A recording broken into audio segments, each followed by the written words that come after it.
two-time NCAA individual champion from New Mexico, Weini Kelati, is going pro. She signed with Under Armour and will join the Dark Sky Distance group out in Flagstaff, Arizona.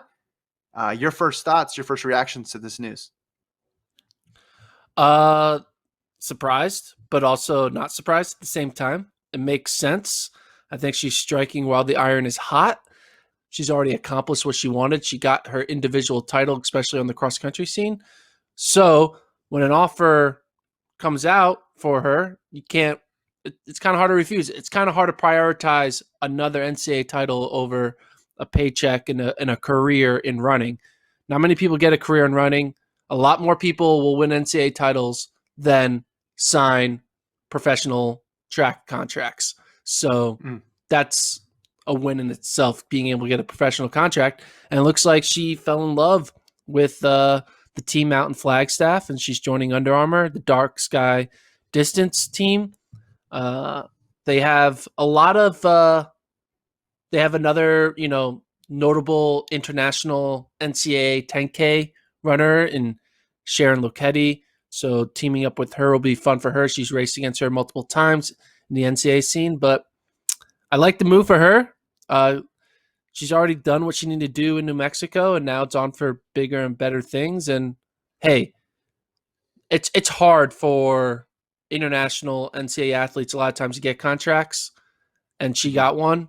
And this is a big day for her. So I'm happy for her. Happy for Under Armour. They got a good athlete, and should be an interesting next few years to see what she can do training on U.S. soil in Flagstaff, and how many Olympic teams she can make, and how she can improve her times now training on the professional schedule as opposed to the New Mexico schedule.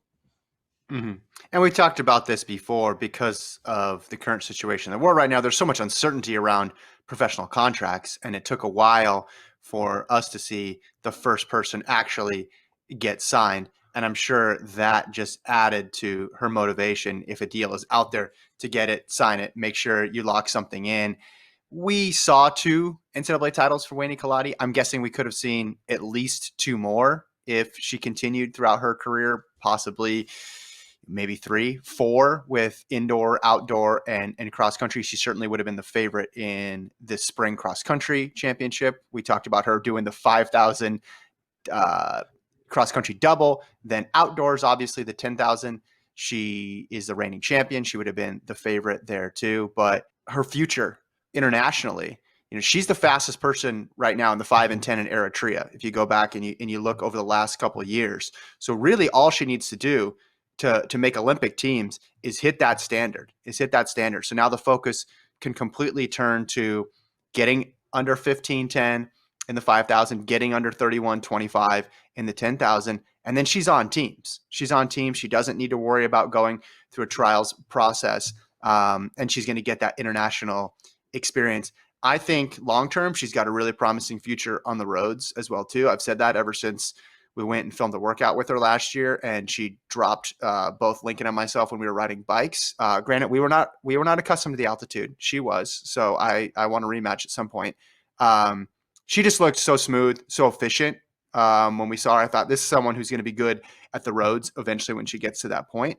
But I think anytime you can get somebody who's going to be making teams, and finishing potentially top 15, top 10 internationally, that's important, right? Just because getting to that race is so much of the battle in high level track.